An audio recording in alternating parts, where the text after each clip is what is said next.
The dog found her before the people did. Linnea Calloway was 16 years old, 3 weeks into building a cabin that everyone said would kill her, when a half-starved shepherd mix wandered out of the tree line and sat down next to her pile of river stones. The dog did not beg, did not whine. It simply sat there, watching her work with eyes that had seen too much and expected nothing. Linnea paused, a stone in her bleeding hands, and looked at the animal. Its ribs showed through matted fur like the ridges of a washboard. A long scar, pink and hairless, ran across its back. The kind of scar that comes from fire, from cruelty, from the particular violence that humans reserve for creatures who cannot fight back. She knew that scar. She had her own, hidden beneath her clothes where no one could see them. "You lost?" she asked. The dog's tail moved once, not quite a wag, more like an acknowledgement that the question had been heard and considered. Linnea went back to work. An hour later, when she stopped to eat a cold sandwich wrapped in wax paper, she split it in half without thinking and set one portion on the ground. The dog ate slowly, carefully, like it had learned that food could disappear at any moment, like it had learned not to trust good things. "Guess you're staying," Linnea said. The tail moved again, twice this time. She named him Odin, after the one-eyed Norse god who had sacrificed everything he had to gain wisdom. It seemed fitting. This dog had clearly sacrificed something too. And for the next 12 years, until he drew his last breath on a warm spring day, he would never leave her side. Montana in September of 1962 was a land that did not forgive weakness. The mountains rose like broken teeth against a sky so blue it hurt to look at directly. The air carried the first hints of the killing cold that would come in December, a cold that crept into bones and stayed there, a cold that had buried stronger people than a 16-year-old girl from Chicago. The town of Clearwater had exactly one opinion about Linnea Calloway, and that opinion was not favorable. She had arrived in June, alone, driving a pickup truck that looked older than she was, towing a trailer full of tools and supplies. She had paid cash for 40 acres of mountain land that nobody wanted. Too far from the main road, too close to the peaks, too exposed to the brutal winters that regularly cut this area off from civilization for weeks at a time. "Summer cabin?" Horace Dawson had asked when he processed the sale. He was the only real estate agent within 50 miles, a man who had learned to ask questions without really wanting answers.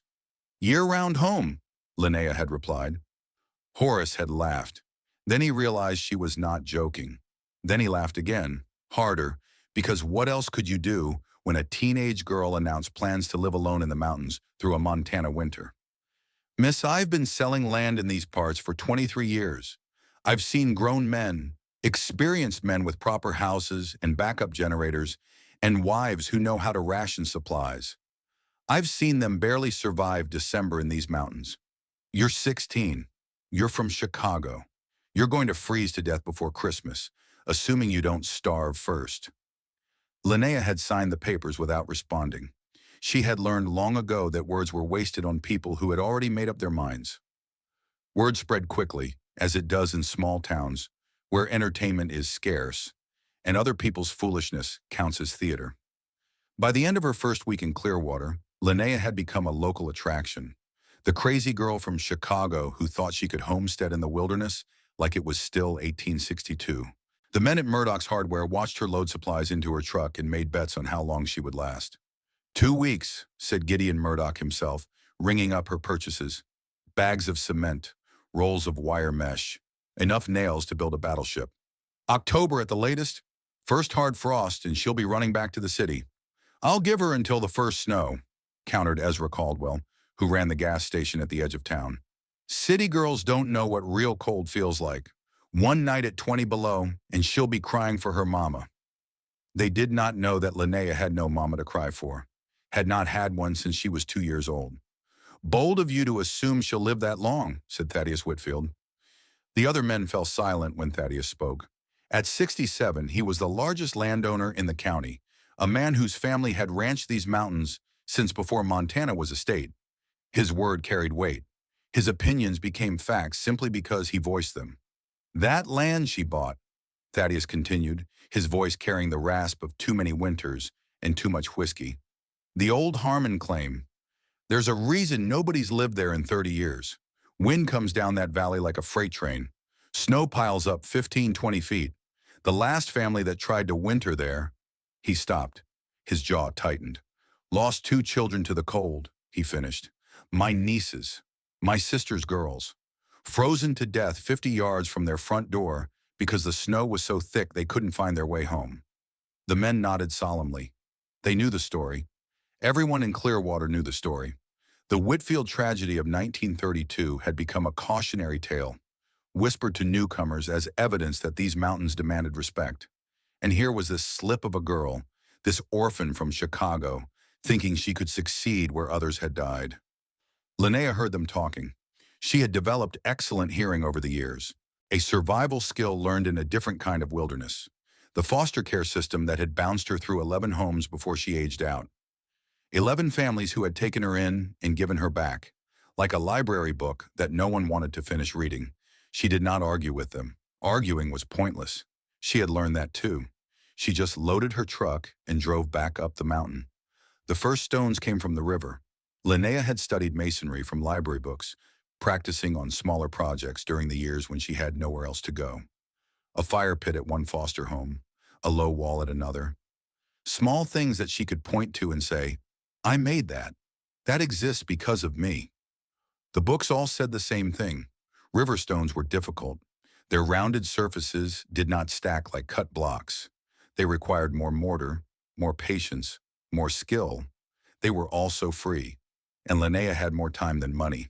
But the knowledge she carried went deeper than library books. At her third foster home, when she was 8 years old, there had been an old woman named Astrid Lindqvist, a Swedish immigrant who had come to Minnesota as a young bride and stayed after her husband died in a logging accident. Astrid had hands like tree roots, gnarled and strong, and she had taught Linnea to build walls in the garden behind her small house. Stone does not lie, Astrid had said in her lilting accent. Stone does not leave. Build high enough, strong enough, and nothing can hurt you. For 6 months, Linnea had been happy. She had learned to select stones by weight and shape. She had learned to mix mortar to the perfect consistency. She had learned that round walls were stronger than square ones, that curves deflected wind while corners caught it. Then Astrid's heart had given out one winter morning, and Linnea had been sent to the next home on the list, and the next, and the next. But she had kept the knowledge, guarded it like a flame in the darkness. And years later, when a grandmother she had never met died and left her an inheritance, the knowledge had come with a purpose. Ruth Calloway had been a ghost in Linnea's life, a name on documents, a blank space where family should have been. She had given up Linnea's mother for adoption as an infant and never looked back.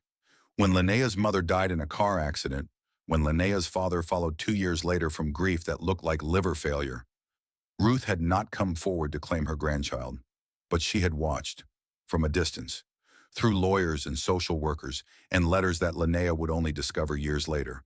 And when Ruth died, she left everything to the girl she had never met. The money was enough to buy land, and with the money came a package, a leather journal, cracked with age, filled with diagrams and notes in Swedish.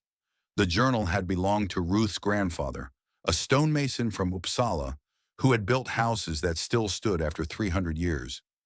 Linnea could not read Swedish, but she could read diagrams, and the diagrams showed her things that no American library book contained. She waded into the icy river every morning, Odin watching from the bank, selecting stones by size and shape and some instinct she could not have explained, but was learning to trust. The water numbed her feet within minutes. By the end of September, ice was forming along the edges, and each wade felt like walking into knives. Her hands cracked and bled. The cold water reopened wounds before they could heal, leaving her fingers a permanent map of splits and calluses. She wrapped them in cloth at night, slathered them with petroleum jelly, and unwrapped them in the morning to do it all again. She built a sled from scrap lumber, a simple platform on runners that Odin quickly learned to help pull. The dog threw himself into the harness with enthusiasm, as if hauling rocks was the purpose he had been searching for all along. Good boy, Linnea would tell him, and his tail would wag properly now. Not the tentative twitch of those first days, but full sweeping arcs that scattered leaves and dirt in both directions. By October 1st, she had enough stones to begin. The first visitor came on a Tuesday afternoon when the aspens were turning gold. Thaddeus Whitfield drove his truck up the mountain road that was barely a road at all, more of a suggestion scratched into the hillside by generations of loggers and hunters. He parked at the edge of Linnea's clearing and sat in his cab for a long moment, watching. The girl was laying stones. Not randomly, like he had expected. Not the haphazard piling of someone who had read a book and thought they understood. She was building a wall, curved like the hull of a ship, each stone fitted against its neighbors, with precision that spoke of practice, of knowledge. Thaddeus got out of his truck. The dog, a scarred shepherd mix, raised its head and watched him with alert eyes but did not bark. "Afternoon," Thaddeus said. Linnea did not turn around. "Afternoon. Interesting technique you've got there. Oval foundation. Haven't seen that before. Wind doesn't have corners to push against." Thaddeus walked closer, studying the work. The mortar lines were even and consistent. The stones locked together like puzzle pieces. This was not amateur work. This was something else entirely. "Who taught you?" he asked. "Books. Practice. Books don't teach this." Thaddeus pointed at the curved wall. "This is old country work. Scandinavian, if I had to guess. Nobody builds like this anymore." For the first time, Linnea paused. She turned to look at him, and Thaddeus saw her eyes clearly, gray as river stones, old beyond her years. "My great-great-grandfather was a stonemason from Uppsala," she said. "He left a journal." Something shifted in Thaddeus's expression. Recognition. Pain. He reached into his coat pocket and pulled out a folded piece of paper, yellowed with age, torn along one edge. "Ruth Calloway was my sister," he said quietly. Linnea's hands went still on the stone she was holding. "She left Clearwater 50 years ago, after my nieces died. She couldn't bear to stay, couldn't bear to look at me, at our parents, at these mountains that had taken her children." Thaddeus's voice cracked. "She never forgave herself for bringing them here, and she never forgave me for not saving them." "I don't understand," Linnea said. "What does this have to do with me?" Thaddeus held out the yellowed paper. "This belongs with the rest of the journal. Ruth tore it out before she left, said she couldn't look at it anymore. It shows the chimney design, the one that saved my grandmother's life in the blizzard of 1889. Linnea did not take the paper. Her hands stayed at her sides, stone dust coating her fingers like ash. "You're my great-uncle," she said slowly. "You've known about me." "Yes. For how long?" Thaddeus could not meet her eyes. "Since you were born." The words fell like stones into still water. 16 years, Linnea said. Her voice was flat, controlled, the voice of someone who had learned to feel nothing when feeling would break them. "You knew about me for 16 years. Ruth wrote to me, every year. She told me about your mother, your father. She told me when you entered the foster system. She begged me to what? To come get me? To give me a home?" Thaddeus was silent. "I went through 11 families," Linnea continued. 11 homes that didn't want me. I slept in basements and attics and once in a garage because there wasn't room inside. I ate scraps. I wore clothes that didn't fit. I learned that nobody was coming for me, that I was alone in the world." Her voice did not rise, did not shake. It was steady as stone. "And the whole time I had family. I had someone who could have ended it with a single phone call. But you didn't. You just watched." "I was afraid," Thaddeus whispered. "I was afraid of losing someone else to these mountains. I told myself you were safer somewhere else, that I was protecting you by staying away." "You were protecting yourself." The accusation hung in the cold air. Thaddeus had no defense against it because it was true. "Yes," he admitted. "I was protecting myself. I was a coward. I am a coward." He set the yellowed paper on a nearby stone. "But you might need this. The chimney design. It could save your life." He walked back to his truck. At the door, he paused. "I'm not going to tell you to leave. You're a Calloway. We don't run from things. But I will tell you this. That land has taken people I loved. If it takes you too, I don't think I could survive it. Not again." He drove away. Linnea stood in the clearing for a long time after the sound of his engine faded. Then slowly she picked up the yellowed paper, unfolded it, and studied the diagram of a chimney that had been built to survive the worst nature could offer. Her hands were shaking, but not from the cold. Interactive pause. Point 1. Linnea has discovered that she has family, that her great-uncle Thaddeus Whitfield has known about her for 16 years, that he watched her suffer through the foster system without intervening because he was afraid of loving someone he might lose. Now she holds in her hands a piece of her family's legacy, a design that could save her life, offered by a man who chose his own comfort over her survival for 16 years. Should she trust him? Should she use what he's given her? What would you do if someone who could have saved you chose instead to do nothing? Share your thoughts in the comments before we continue. The days shortened. The nights grew teeth.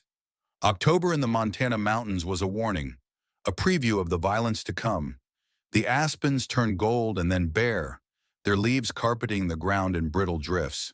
The river ran slower, thicker, as the cold began its work of transformation. Linnea worked from first light until she could no longer see her hands in front of her face. The walls rose inch by inch, foot by foot. The oval shape took form, 12 feet wide at its narrowest point, 16 feet at its widest. She had calculated the dimensions carefully, studied the way the wind moved through the valley, positioned the single door to face away from the prevailing gusts. Odin learned to distinguish between stones she wanted and stones she did not. He would sit by the river while she waded in, and when she pointed, he would bark once for yes, twice for no. It was not scientific. It made no logical sense. But somehow the stones he approved of always fit better than the ones he rejected. "You're getting weird," she told him one evening, scratching behind his ears as they sat by the fire outside her tent. "Dogs aren't supposed to know about masonry." Odin's tail thumped against the ground. His eyes reflected the flames. "I'm talking to a dog about construction," Linnea continued. "That's how alone I am. That's what this place has done to me." But she was smiling when she said it, because alone was not the same as lonely. Not anymore. The town came to watch. At first it was just Gideon Murdoch, driving up with the delivery of supplies and staying longer than necessary to observe. Then Ezra Caldwell, who claimed he was checking on the road conditions, but spent an hour sitting on a stump, staring. Then others. Father Brennan, the Methodist minister, who expressed concern about a young woman living alone in the wilderness. "It isn't proper," he said. "It isn't safe. It isn't what God intended for girls your age." Martha Gunderson, the postmistress, who brought gossip like other people brought casseroles. "Poor doomed child," she whispered to everyone who would listen. "Not a mother or father to guide her, building her own coffin up on that mountain." Cornelius Blackwood, a civil engineer from Missoula, who happened to be visiting family and wanted to see what all the fuss was about. He walked around the rising walls with his hands clasped behind his back, shaking his head. "Round walls," he said with evident disdain. "No proper foundation. No reinforcing steel. It violates every principle of modern construction." He turned to the men who had accompanied him. "This structure will not survive the first serious storm. Mark my words." Linnea kept working. She did not argue, did not defend, did not explain. She had learned that actions spoke louder than words, and she was building an argument in stone. One night in late October, she woke to Odin's frantic barking. The sound cut through her sleep like a blade, urgent and unfamiliar. In 3 weeks, she had never heard him bark like that. She scrambled out of her tent, grabbing the lantern and the rifle she kept for bears. The barking stopped as suddenly as it had started. In the morning light, she found the damage. Someone had come in the darkness. Someone had poured water over the fresh mortar of her eastern wall. In the freezing temperatures, the water had turned to ice, expanding as it froze, cracking the mortar in 100 places. 2 days of work. Destroyed. Linnea stood in the gray dawn light, her breath fogging in the air, and assessed the damage. She would have to take down the entire section, remove every stone, scrape away the ruined mortar. Start again. Odin pressed against her leg, whimpering. "It's okay," she told him, though her voice was hollow. "We'll fix it." She did not cry. She had trained herself out of crying years ago, in foster homes where tears were weakness that invited worse treatment. But something burned behind her eyes as she began the slow work of demolition. 2 hours later, she found the footprint. A man's boot, size 11 or 12, pressed into the mud near where the sabotage wall met the intact foundation. A distinctive tread pattern with a chunk missing from the left heel. She had seen that boot print before, in the soft earth around the hardware store, where Cornelius Blackwood stood smoking cigarettes and explaining to anyone who would listen why her construction methods were structurally unsound and doomed to failure. Linnea did not go to the sheriff. She did not confront Cornelius directly. She simply rebuilt the wall, this time staying awake through the night until the mortar set properly, and she filed the knowledge away for later. In the foster system, you learn that some people wanted to watch you fail, that some people would actively work to make you fail, because your failure confirmed their belief that the world was exactly as cruel as they thought it was. You could not change those people. You could only outlast them. One day, an old woman came. Brigitta Lindqvist was 78 years old, the last of the Swedish immigrants who had settled this region at the turn of the century. She walked with a cane carved from elk antler, and her eyes were the pale blue of glacial ice. She did not announce herself. She simply appeared at the edge of Linnea's clearing one afternoon, standing motionless while Odin investigated her with his nose. "Bigga runt, interfere can't it," she said. Linnea's hands froze on the stone she was lifting. Those words in that accent. She had not heard Swedish spoken aloud since Astrid died 8 years ago. "Build round, not square," Brigitta translated, though translation was unnecessary. My cousin Astrid used to say the same thing. Before she died in Minnesota, teaching children who were not hers to love something that was almost forgotten. You knew Astrid. I taught Astrid. When we were girls in Uppsala, before we came to this country separately and found each other again by accident. Brigitta's gaze moved over the rising walls. She wrote to me about a child in one of her foster homes, a girl with stone in her hands and fire in her heart, a girl who understood. Linnea set down her stone. Astrid talked about me? Every letter for 6 months. Then she died, and the letters stopped, and I thought the girl was lost. Brigitta smiled, and her face transformed from ancient to ageless. But here you are, building what Astrid taught you to build, keeping alive what the world wants to forget. She stayed for 3 hours, watching Linnea work, offering corrections so gentle they felt like suggestions. The curve of a wall could be tighter here. The mortar needed more sand there. Small things that made large differences. Before she left, she gripped Linnea's hands in her own. Her fingers were cold but strong, the hands of someone who had built things that lasted. "They will try to stop you," Brigitta said. "The men who fear what they do not understand. The women who cannot imagine strength in someone young. They will call you crazy. They will call you doomed. They will sabotage and gossip and pray for your failure." Her grip tightened. Let them. When the storm comes, and the storm always comes, they will see, and you will still be standing. November arrived like an invading army. The temperature dropped 20 degrees in a single night. The river froze solid. The wind found every gap in Linnea's tent and drove needles of cold through her sleeping bag. But the walls were done. She stood back on the last day of October and looked at what she had built. 4 walls of river stone, oval like an egg, 6 feet tall at the lowest point and 8 feet at the highest. Solid enough to stop a truck. Beautiful in the way that only handmade things can be beautiful. Every stone had passed through her hands. Every mortar joint had been smoothed by her fingers. Every inch of it was hers.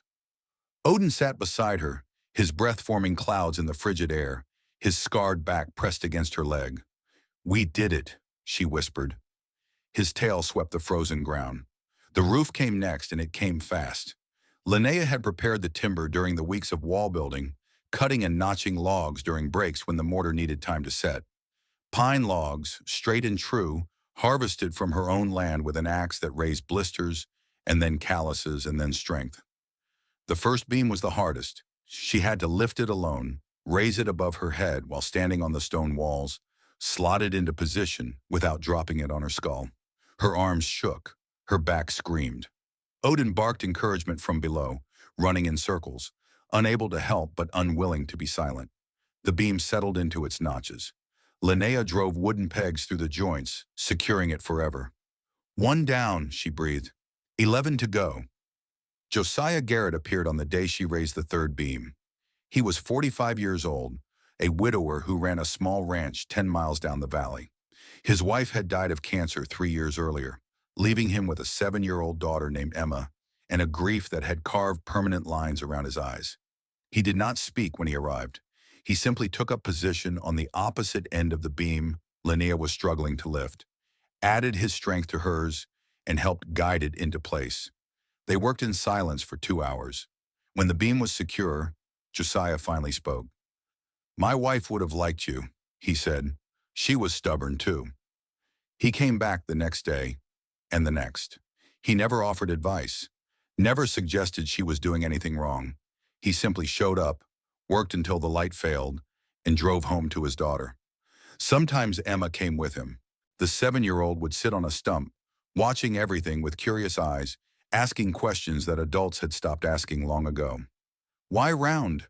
Emma asked one afternoon. "Because corners break," Linnea answered. "Round things roll with the wind. Square things fight it and lose." Emma thought about this. "Like people?" Linnea paused in her work. "What do you mean?" "My mom was round. She went with things. She didn't fight." Emma's voice was matter-of-fact, the way children speak about things too big for them to fully understand. "Daddy's square. He fights everything. That's why he's so tired all the time." Linnea looked at this child, this 7-year-old philosopher, and felt something shift in her chest. "What about you?" she asked. "Are you round or square?" Emma smiled. "I'm still deciding." Rosalind Dawson was 19, the daughter of the real estate agent who had sold Linnea her land. She had her mother's copper hair and her father's skeptical nature, but somewhere beneath the skepticism was a hunger that Linnea recognized, a need to understand, to know how things worked and why. "I want to learn," Rosalind said one morning, appearing at the edge of the clearing with a notebook and pencil. "Not just watch. Learn, if you'll teach me." "Why?" "Because everyone says it's impossible, and I want to know what impossible looks like when someone does it anyway." Linnea considered her for a long moment. "Start by sorting stones," she said. "Round ones in that pile, flat ones in the other. Don't ask why. Just do it until your hands know the difference without your eyes." Rosalind sorted stones for 3 days before Linnea spoke to her again, but she did not quit. By November 15th, the roof skeleton was complete. By November 20th, the shingles were going on. By November 25th, Thanksgiving Day, the cabin was enclosed. Linnea built a fire in the stone fireplace that night, the first fire in a home she had built with her own hands. She had followed the diagram Thaddeus had given her, constructing the chimney with careful attention to the angles and proportions that had been passed down through 5 generations of her family. The fire drew perfectly. The smoke rose in a straight column, pulled upward by the physics of heat and pressure that her ancestors had understood before anyone gave them scientific names. Odin curled at her feet. The heat radiated from the stones, absorbed during the day and released slowly through the night, turning the cabin into something alive, something that breathed warmth into the darkness. Outside, the temperature dropped to 15 below zero. Inside, it stayed above 50. Linnea did not cry. She had promised herself she would not cry. But something released in her chest that night, some knot of tension that had been there so long she had forgotten it was not part of her. She was going to survive the winter. She knew it now. The cabin was solid. The chimney drew perfectly. She had enough food to last until spring, enough wood stacked against the interior wall to feed the fire for months. She had done what everyone said was impossible. She fell asleep in front of her fire, in her home, with her dog, and for the first time in her 16 years, she felt safe. Interactive pause point 2. Linnea has done the impossible. She has built a stone cabin in the Montana wilderness, alone, using techniques passed down from her Swedish ancestors. The skeptics said she would fail. They said she would freeze. They said the mountains would kill her like they killed others before. But the cabin is finished now. The fire burns. The walls hold back the cold. Do you think the hardest part is over? Or is something else waiting in the wings? Tell us what you think in the comments before the story continues. The blizzard came on December 19. Linnea had watched the sky for days, reading the signs that Brigida had taught her and the books had confirmed. The way the clouds stacked on the western horizon, the particular quality of light that preceded major storms, the behavior of the animals, the birds flying south in greater numbers than usual, the deer moving to lower elevations, Odin pacing restlessly and whimpering at sounds only he could hear. She had prepared as well as she could. Extra firewood stacked inside, snow packed into buckets for drinking water, food portions calculated and rationed, the door reinforced with additional bars, but nothing could have prepared her for what came. It started like other storms. Snow falling steady through the morning, wind picking up by noon, visibility dropping through the afternoon, the familiar rhythm of winter asserting itself, reminding humans that they were guests in a world that did not particularly care if they survived. Then the rhythm broke. By nightfall, the wind had become something beyond wind, a physical force that shook the stone walls, that found gaps she had not known existed and drove snow through them like sand through an hourglass. The temperature did not just drop, it plummeted. 20 below, 30 below, 40 below. Linnea fed the fire constantly, dragging log after log from the pile stacked against the interior wall. Odin pressed against her legs, shivering despite his thick fur. The cabin was holding, but barely. The cold radiated from every surface, and the fire could only fight it to a draw. By midnight, she knew this was the storm they had warned her about, the once-in-a-decade killer that swept down from Canada and erased everything in its path. The kind of storm that had killed Thaddeus Whitfield's nieces 30 years ago, freezing them 50 yards from their front door because the snow was so thick they could not find their way home. By dawn, she could not see her hand in front of her face when she opened the door. The snow had buried everything. Her woodpile outside, unreachable. Her outhouse gone beneath 8 feet of white. The world had become a howling void, and her cabin was an island in it. But the walls held.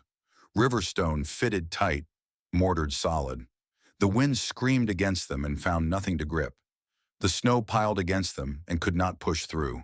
The cold radiated from them, yes, but the massive stones also absorbed heat from the fire and released it slowly, steadily, keeping the interior survivable even as the outside world tried to kill everything that lived. The first day passed in a blur of fire and cold. The second day, she began rationing wood more carefully. The third day, she accepted that this storm might last longer than her supplies. The pounding came on the third night. Linnea had almost convinced herself she was hallucinating. The storm was still raging, visibility still zero, and the idea that anyone could be outside her door seemed impossible. But Odin heard it too. He was on his feet, barking, scratching at the door. Linnea grabbed the rifle she kept beside her bed. Not because she expected to use it, but because you did not open doors in a blizzard without being prepared for anything. She lifted the bar. The wind nearly tore the door from her hands.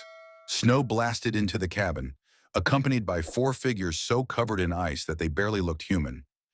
They collapsed on her floor before she could speak. The first was Thaddeus Whitfield. She recognized him despite the frost coating his beard, despite the blue-white color of his skin, despite the way his hands shook so badly he could not unclasp his own coat. He was 67 years old, and he looked like he had aged another 20 in the time it took to reach her door. The second was a woman, early 30s with dark hair frozen into icy ropes and a bundle clutched against her chest. The bundle moved, made a sound. A baby wrapped in so many layers it was barely visible, but alive. The third was a child, a boy 7 years old, conscious but barely responsive. Frost coated his eyebrows and cheeks. His eyes stared at nothing. Linnea slammed the door against the howling void. "Fire!" Thaddeus managed through chattering teeth. "Get them! To the fire!" She did not ask questions. There would be time for questions later, if they survived. She dragged the woman and her children to the hearth, stripped away their frozen outer layers, wrapped them in every blanket she owned. The baby was crying now, a thin, weak sound that was somehow the most beautiful thing Linnea had ever heard. Crying meant breathing. Crying meant alive. "The boy!" the woman gasped. "Please! Wesley! He won't talk!" The child sat where Linnea had placed him, motionless, staring at the flames with eyes that saw nothing. He was in shock, the kind of shock that came from seeing things a 7-year-old should never see. Odin approached the boy slowly, cautiously, the way he approached wounded things. He sniffed Wesley's frozen hands, licked his frost-bitten cheek. Then very deliberately, he climbed into the boy's lap and laid his head against the child's chest. Wesley's arms moved, wrapped around the dog, held on. He still did not speak, but he was holding. That was something. Thaddeus told the story in fragments, between chattering teeth and warming sips of hot coffee that Linnea pressed into his shaking hands. The woman was Maylin Chen. She had been driving from Missoula to visit family in Clearwater when the storm caught her. Her car had slid off the road 5 miles from town, plunging into a ditch that immediately filled with snow. She had tried to wait it out, but the car's engine had died and the temperature had dropped, and her baby girl Lily had started turning blue. So she had done the only thing she could do. She had bundled her children and started walking. Thaddeus had found them 2 miles later. He had been checking on a neighbor's ranch when the blizzard closed in, had been trying to make it back to town when he saw them. 3 figures stumbling through white nothing, already half dead from cold. "I told them to come with me," Thaddeus said. "Told them I knew these mountains. Told them I could get them to safety." He laughed bitterly. "But I couldn't find town. Couldn't find anything. The snow was too thick. The wind was too strong. I got turned around. Lost. Like a fool. Like a damn fool who's lived here 67 years and still doesn't know when to stay home." His eyes met Linnea's. "Then I saw the smoke, rising from your chimney, the only thing visible in all that white, and I thought if we could just reach it." 3 miles, Linnea said. "You walked 3 miles in this storm. Should have died. All of us should have died." Thaddeus's voice cracked. "Your cabin saved us. The cabin everyone said was impossible. The cabin He could not finish. "The cabin you tried to stop me from building," Linnea said quietly. Thaddeus closed his eyes and nodded. The first night was about survival. 5 people and 1 dog in a cabin built for one. They slept in shifts, someone always awake to tend the fire. They slept in piles, sharing body heat, because the cold was too aggressive for any other arrangement. Maylin nursed her daughter through the night, terrified that Lily would develop hypothermia despite the warmth, terrified that the ordeal had damaged something invisible. But by morning, the baby was cooing, reaching for the dancing shadows on the wall, her near death forgotten in the simple joy of being warm. Wesley still had not spoken. He sat with Odin in his lap, arms wrapped around the dog's scarred body, eyes fixed on nothing. His mother tried everything. Gentle words, firm commands, pleading, tears, nothing. He saw his father die, Maylin finally admitted, her voice barely a whisper so Wesley would not hear. 6 months ago, a car accident. He was in the back seat, watched it happen. Since then, he only speaks when he feels safe, and I don't know how to make him feel safe anymore. Linnea watched the boy and the dog for a long moment. She recognized that silence, that withdrawal, that determination to feel nothing because feeling anything would be too much. "He'll speak when he's ready," she said. "You can't force it. Trust me." On the second night, Thaddeus confessed, the fire had burned low, casting long shadows across the stone walls. Maylin and her children were asleep, Lily tucked against her mother's chest. Wesley curled around Odin in a nest of blankets. Only Linnea and Thaddeus remained awake. "I need to tell you something," he said. His voice was rough, heavy. "Before this storm breaks, before we go back to our lives and pretend none of this happened." Linnea waited. "The sabotage on your wall, the water that ruined your mortar." Thaddeus stared at the fire, unable to meet her eyes. "I paid Cornelius Blackwood to do it." The words hung in the air like smoke. "I thought if you failed early, you'd give up. Go back to Chicago. Build a life somewhere the mountains couldn't kill you." His hands clenched on his knees. "I told myself it was for your protection, that I was saving you from making the same mistake my sister made, from dying on this land like her children died.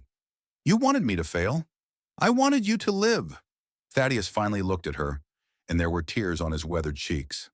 "I've spent 30 years trying to forget what happened to my nieces, 30 years avoiding that piece of land, 30 years telling myself that nobody should ever build there again. And then you came, and you bought it, and you started building, and He broke off. "I was terrified. I saw your face, and I saw Ruth's face, and I saw the faces of those little girls frozen in the snow, and I couldn't watch it happen again. So I tried to stop it. I tried to make you quit." Linnea's voice was very quiet. You knew I was your family. You knew I was alone in the world. And instead of helping me, you tried to destroy what I was building. Yes, because you were afraid. Yes. She should have been angry. She had every right to be angry.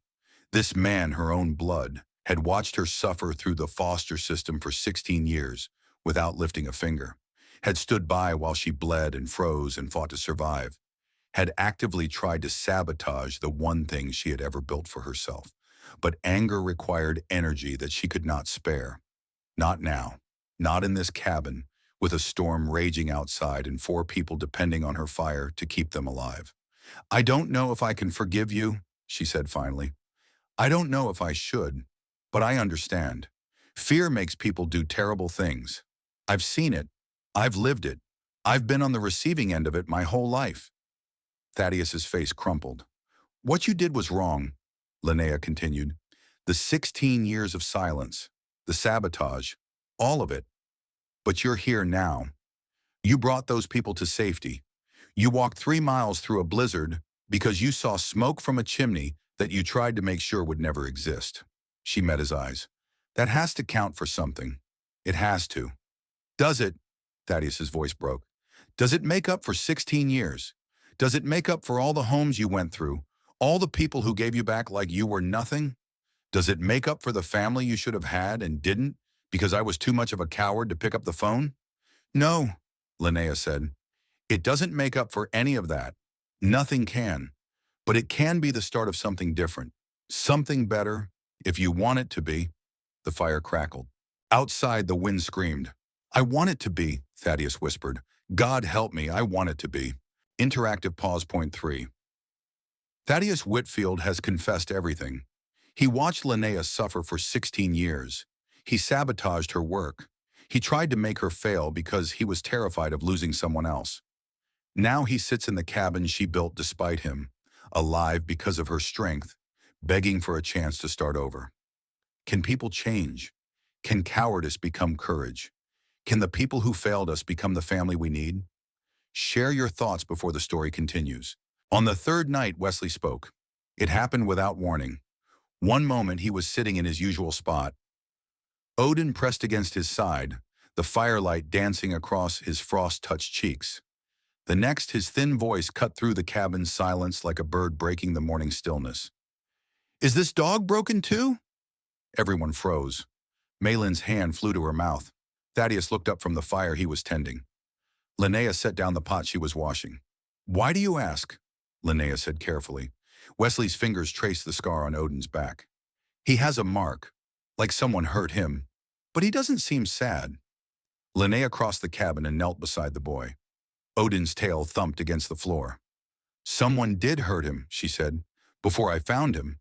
But that doesn't mean he's broken. How do you know? Because broken things can't love. And Odin loves. He loves me. He loves this cabin. And I think... She reached out and gently touched Wesley's cold, damaged fingers. I think he loves you too. Wesley was quiet for a long moment. My dad died, he said finally, in a car. I was there. I saw it. I know. Your mom told me. Everyone keeps trying to make me feel better, but I don't want to feel better. I want to feel something. I want to feel real. Linnea understood. She understood in her bones, in her blood, in the marrow of who she was. When I was 8, she said, I lived with a family who had a grandmother from Sweden. She was the kindest person I ever knew. She taught me to build walls, to shape stones, to make something strong from pieces that nobody wanted. Wesley's eyes met hers. And then she died, and I got sent to a new family, and everyone kept telling me to move on, to forget, to be grateful for what I had. Linnea's voice was steady. But I didn't want to forget, because forgetting felt like losing her all over again. What did you do? I built things, walls, fences, this cabin, because every time I lay a stone the way she taught me, I remember her, not with sadness, with love. She's in every wall I build, just like your father is in every breath you take. Wesley's lip trembled. Do you think he knows? That I remember him? I think he knows. I think the people we love never really leave us. They just change. Become part of what we build, what we create, what we are. The boy's arms tightened around Odin, and then so quietly that only Linnea could hear. Thank you. On the fifth day, the wind finally stopped. Linnea opened the door onto a world transformed. Snow had drifted 20 feet high in places, bearing everything that was not tall enough to fight back. The trees were bent under impossible weight. The valley had become an ocean of white, smooth and endless, broken only by the dark shapes of chimney smoke rising from distant homes. Her cabin rose from the drifts like a ship from water. Stone walls proud above the snow. Smoke still rising from the chimney that had guided 4 people to salvation. My God, Thaddeus breathed, standing behind her. I've never seen it this bad. The roads will be buried, Linnea said. It'll be days before anyone can dig out. We should signal. Let people know we're alive. She built the signal fire at noon, piling wet wood on dry to create a column of smoke visible for miles. Within 2 hours, she saw an answering plume from the direction of town. The rescue party arrived the next morning. There were 6 of them, men on snowshoes dragging sleds, following the smoke they could see from 3 miles away. Gideon Murdoch was among them, and Ezra Caldwell, and Father Brennan, and 3 others whose names Linnea did not know. They found the Chen family healthy, if shaken. They found Thaddeus Whitfield with frostbitten fingers that would heal, and something in his eyes that had changed forever. They found a 16-year-old girl and her dog calmly making breakfast, as if surviving a historic blizzard while hosting 4 unexpected guests was just another Tuesday. Gideon Murdoch stood in Linnea's doorway, staring at the stone walls, the efficient fireplace, the organized supplies that had kept 5 people alive when they should have died. I owe you an apology, he said. I bet you wouldn't last until November. I said cruel things. And you, he gestured at the cabin. You proved me wrong in every way a man can be proved wrong. I didn't build this to prove anyone wrong, Linnea said. I built it to survive. Well, you did more than survive. Gideon's voice cracked.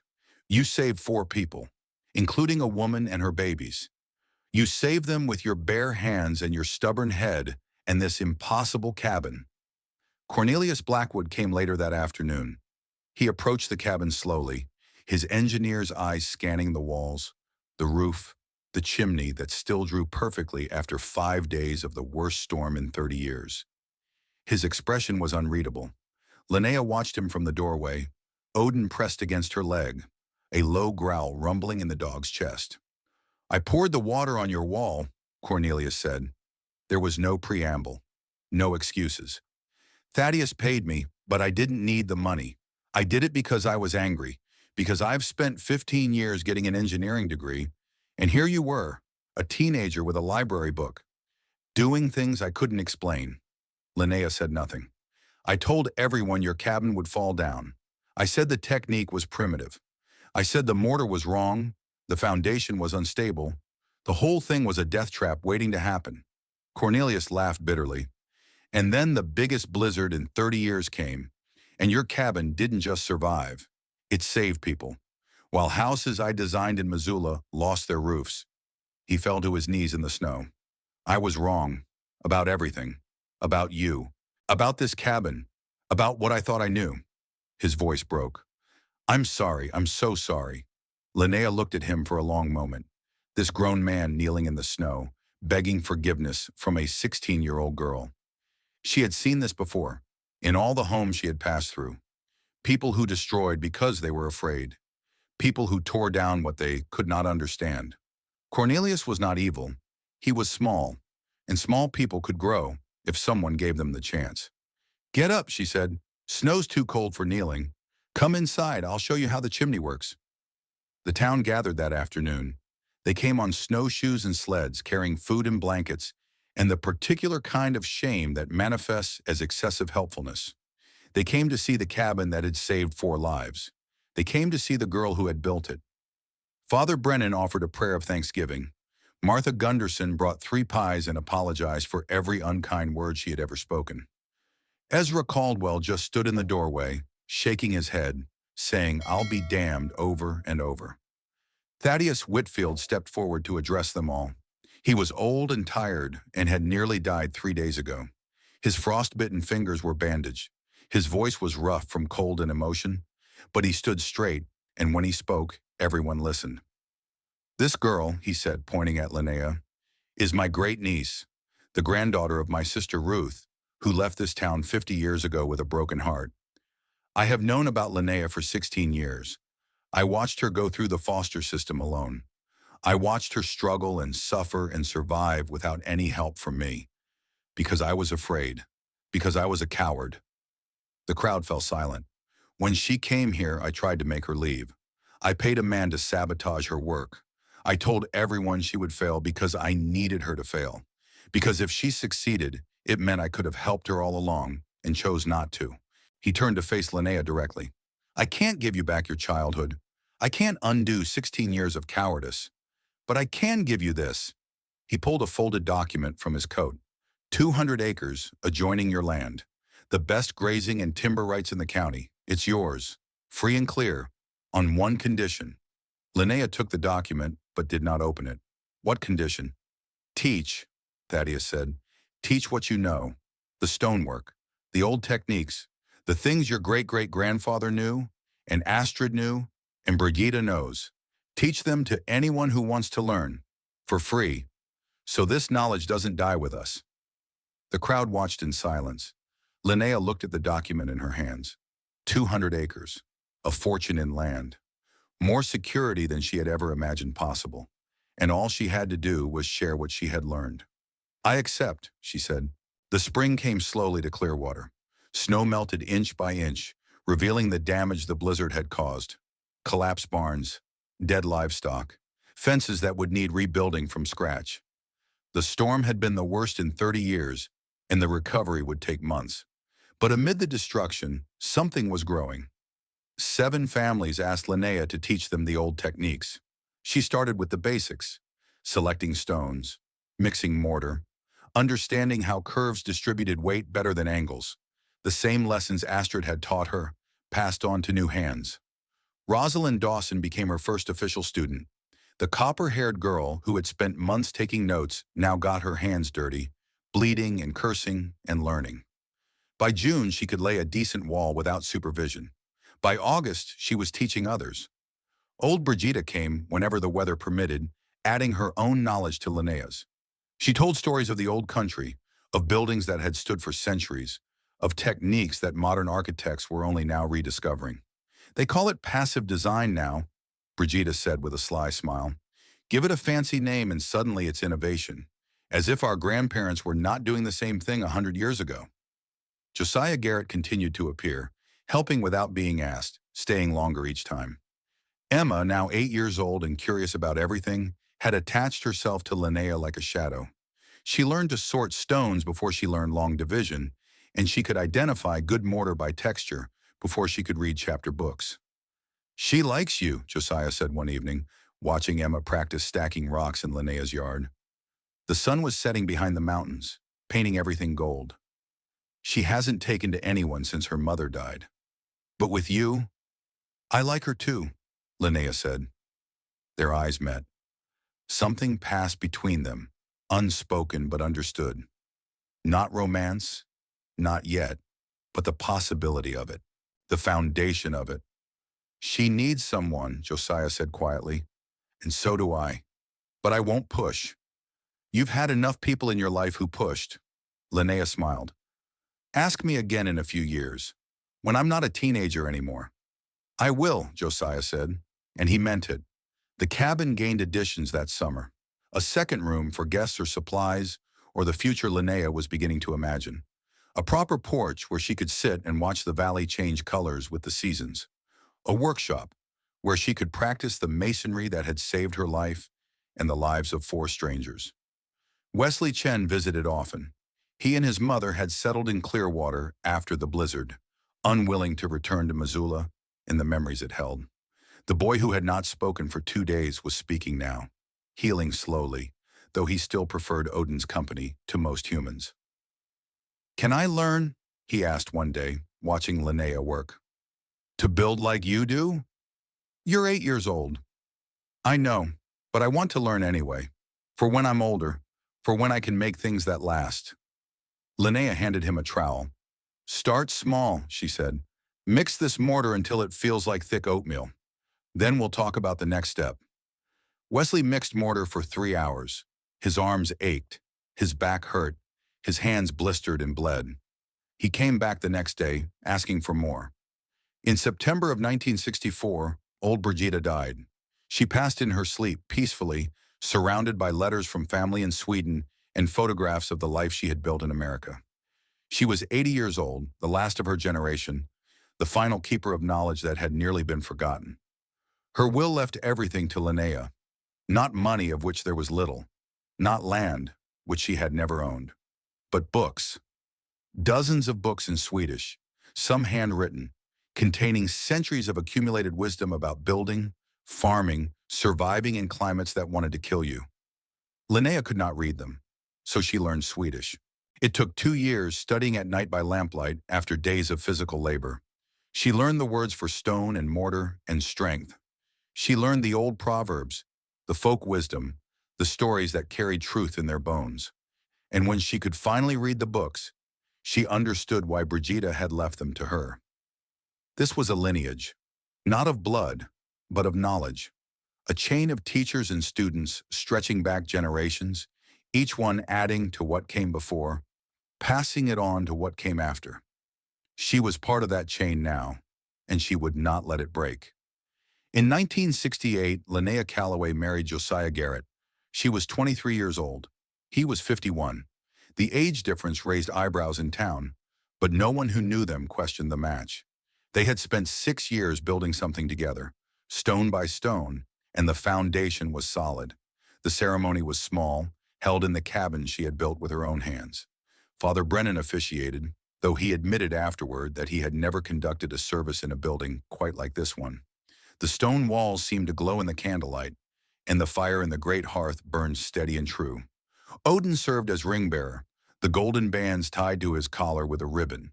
He was getting old now, his muzzle white, his movements slower. But his eyes still held that spark of understanding that had been there from the beginning. Emma, 13 now, stood as Linnea's witness. She was no longer the curious 7-year-old who had asked about round things and square things.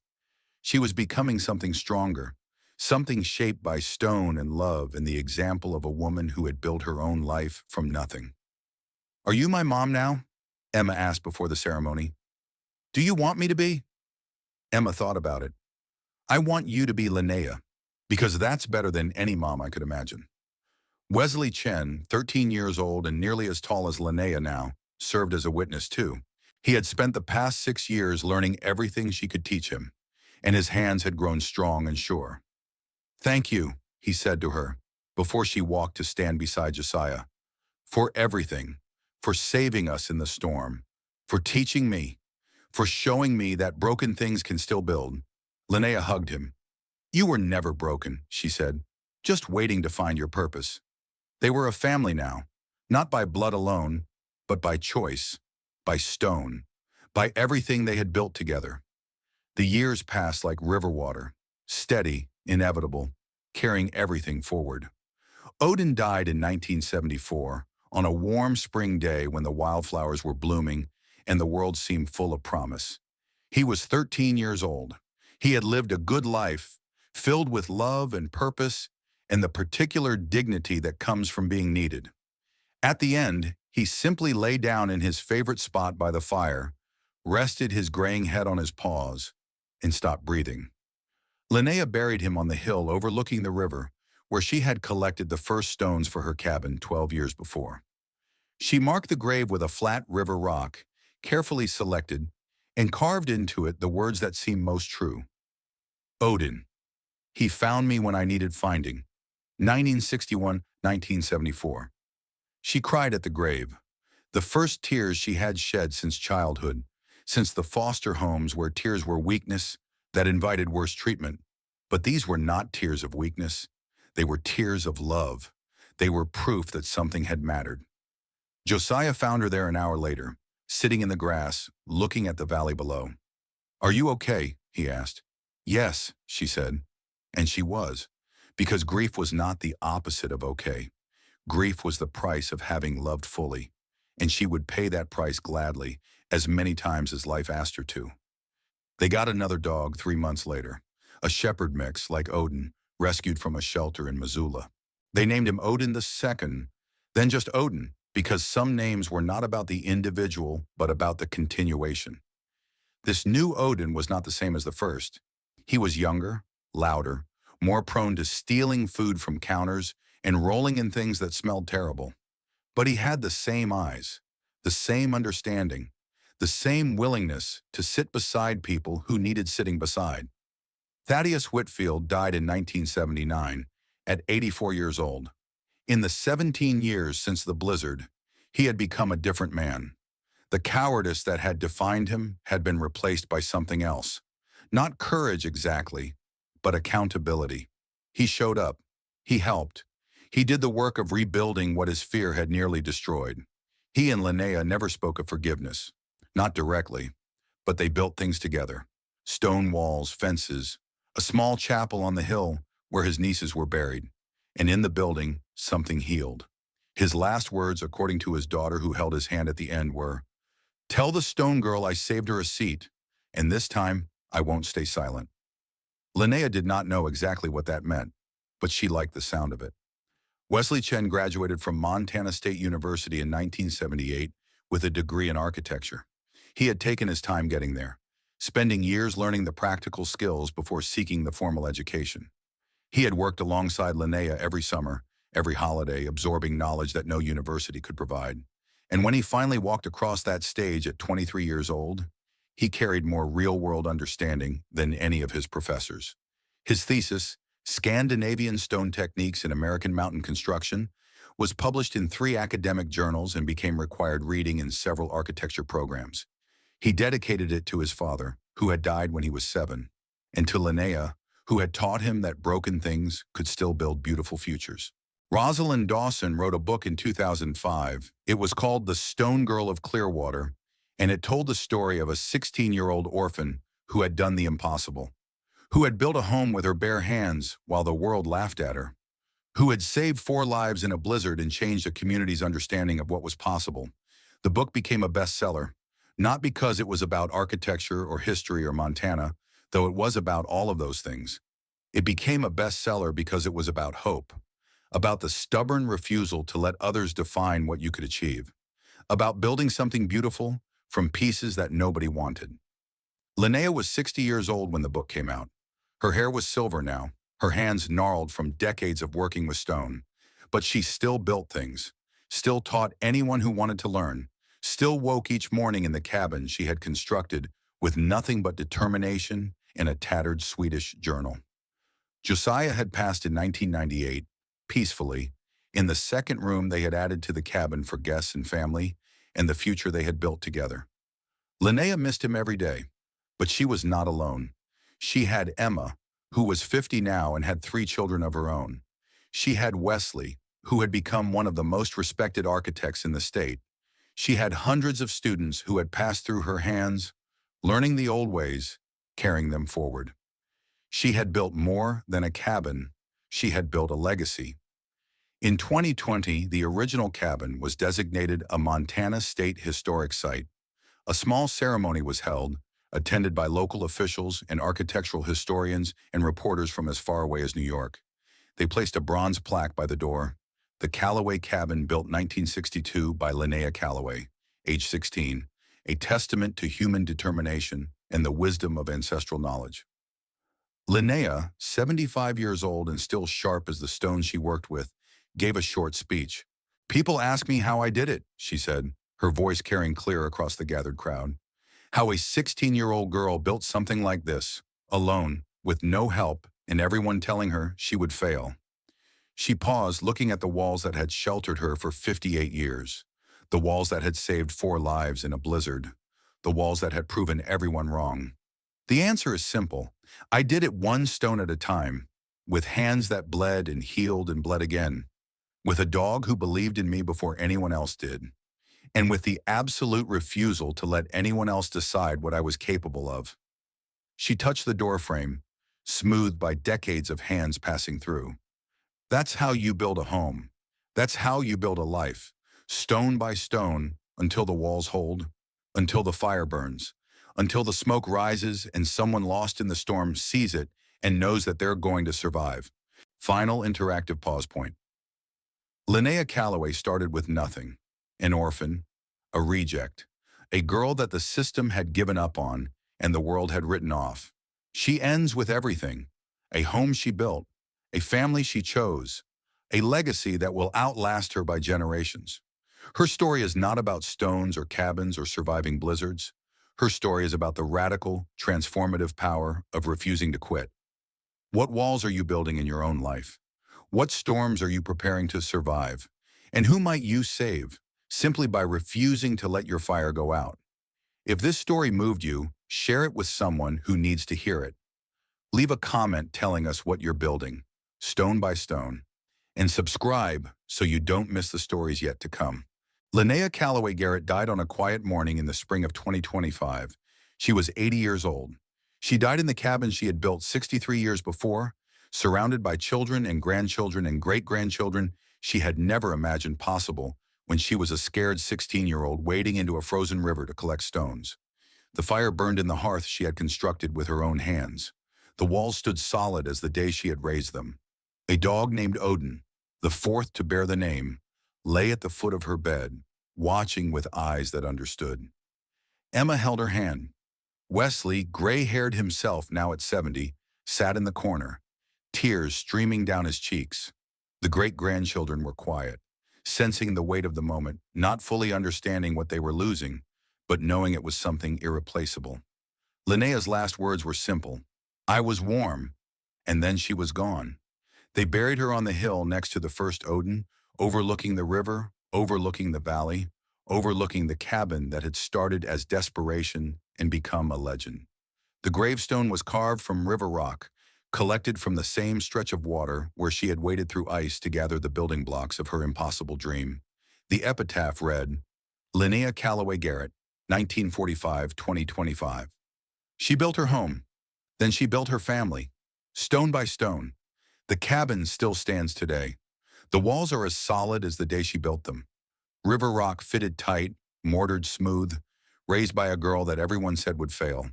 Visitors come sometimes to see where it happened, to stand in the doorway where four frozen strangers once stumbled in from certain death, to touch the stones that held back a historic blizzard and kept 5 people alive through sheer stubborn existence. Some of them stand in silence, touching the walls, feeling the weight of what one girl accomplished against all odds.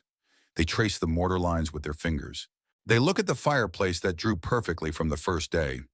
They imagine a 16-year-old alone, bleeding, building something that was supposed to be impossible. And when they finally speak, the question is always the same. How did she do it? The answer never changes. One stone at a time, with patience that outlasted doubt, with love that outlasted loneliness, and with the quiet certainty that belonging is not something you find. It is something you build. That is how you make a home. That is how you make a life. That is how you make a legacy that will stand long after you are gone, stone by stone, until the walls hold, until the fire burns, until the smoke rises, and until someone lost in the storm sees it and knows finally, impossibly, miraculously, that they are going to survive.